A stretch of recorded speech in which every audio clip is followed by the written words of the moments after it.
Assalamualaikum warahmatullahi wabarakatuh. Saya Salsabila Effendi. Saya dari jurusan Penjaskes Rex Tikip Paris Barantai, Kota Baru.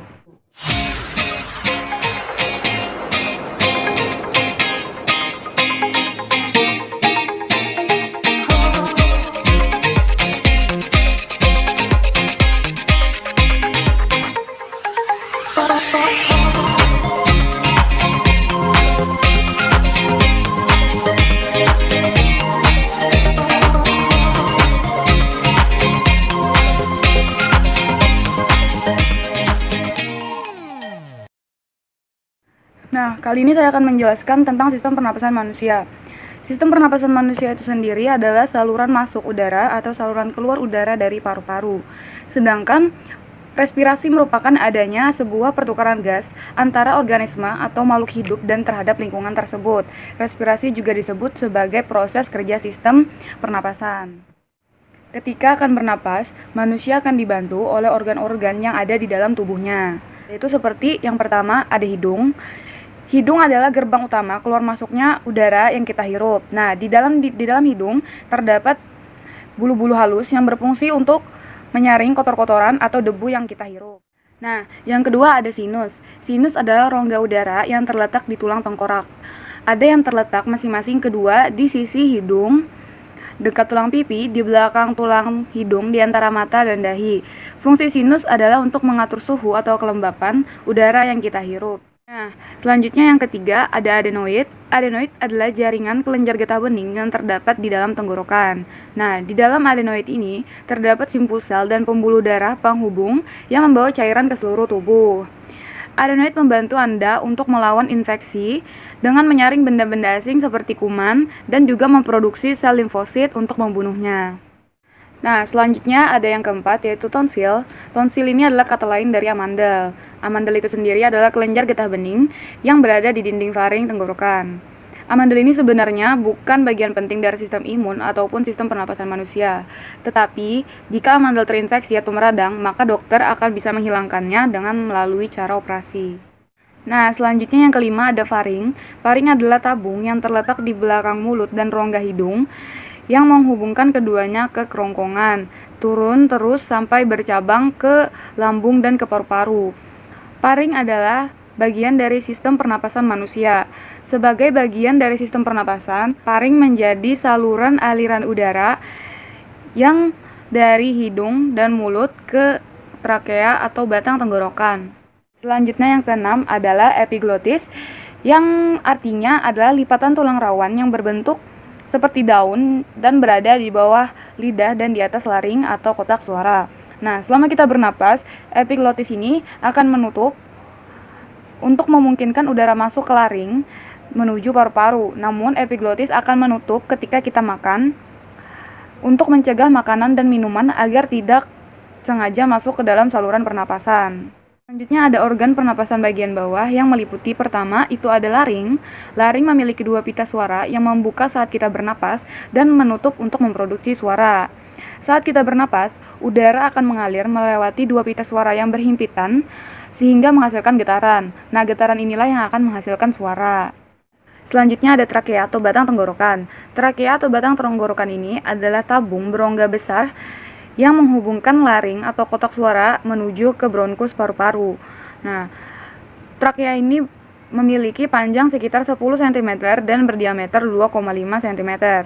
Trakea memanjang dari laring hingga ke bawah ke tulang dada atau sternum dan kemudian membelah menjadi tabung kecil yang disebut dengan bronkus. Nah, setiap sisi paru-paru pastinya memiliki satu bronkus. Nah, yang selanjutnya ada tulang rusuk. Tulang rusuk adalah tulang yang menopang rongga dada dan melindungi organ di dalamnya, seperti jantung dan paru-paru dari benturan atau guncangan. Tulang rusuk akan mengembang dan mengempis mengikuti gerakan paru saat mengambil atau melepaskan udara. Yang keempat ada paru-paru, yaitu paru-paru adalah organ kenyal seperti spons yang berada di dalam tulang rusuk dan keduanya terletak di sisi-sisi dada. Nah, tujuan utama paru-paru adalah untuk menampung udara atau oksigen yang kita hirup dari hidung dan mengalirkan oksigen tersebut ke aliran darah untuk disebarkan di seluruh tubuh. Nah, yang kelima adalah pleura. Paru-paru dilapisi oleh jaringan tipis yang disebut dengan pleura. Pleura juga melapisi bagian dalam rongga dada. Lapisan pleura bertindak sebagai pelumas yang memungkinkan paru-paru untuk mengembang dan mengempis dengan lancar setiap kali bernapas. Lapisan pleura juga memisahkan paru-paru dari dinding dada. Selanjutnya yang keenam ada bronkiolus. Bronkiolus adalah cabang dari bronkus yang berfungsi untuk menyalurkan udara dari bronkus ke alveoli. Selain itu, bronkus juga berfungsi untuk mengontrol jumlah udara yang masuk dan keluar saat proses pernapasan terjadi. Nah, selanjutnya yang ketujuh ada alveoli. Alveoli adalah kantung-kantung kecil di dalam paru-paru yang terletak di ujung bronkiolus. Alveoli berfungsi sebagai tempat pertukaran oksigen dan karbon dioksida. Pada alveoli juga terdapat kapiler pembuluh darah yang nantinya darah akan melewati kapiler dan dibawa oleh pembuluh darah, vena, dan arteri. Alveoli kemudian menyerap oksigen dari udara yang dibawa oleh bronkiolus dan mengalirkannya ke dalam darah.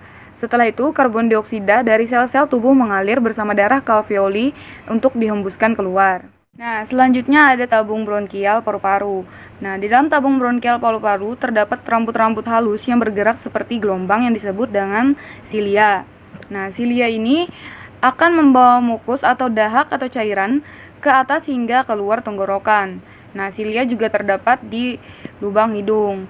Fungsi lendir atau dahak di tabung bronkial adalah untuk menahan debu, kuman, atau benda asing lain agar tidak masuk ke dalam paru-paru.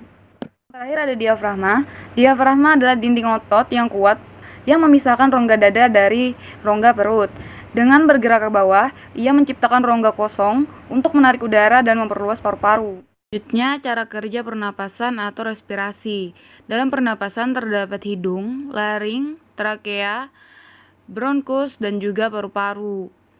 Nah, kita bernapas atau bertukar napas melalui hidung, tapi bisa juga bernapas melalui mulut.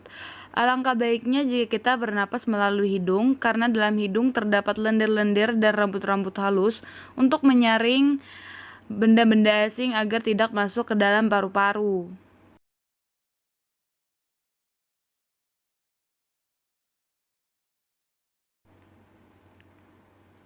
Selanjutnya udara akan masuk melewati laring atau pangkal tenggorokan dan juga trakea batang tenggorokan.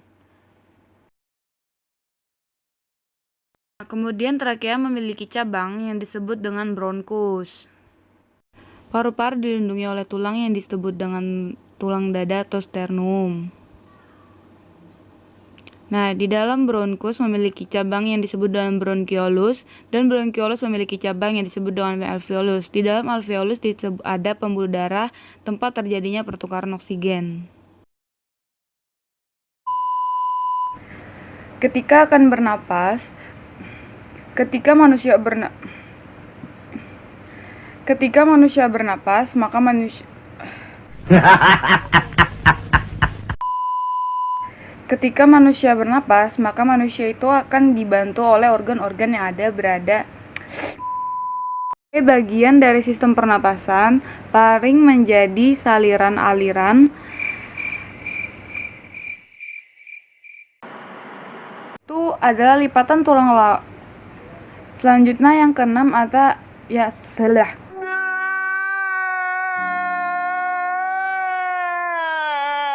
Selanjutnya yang keenam ada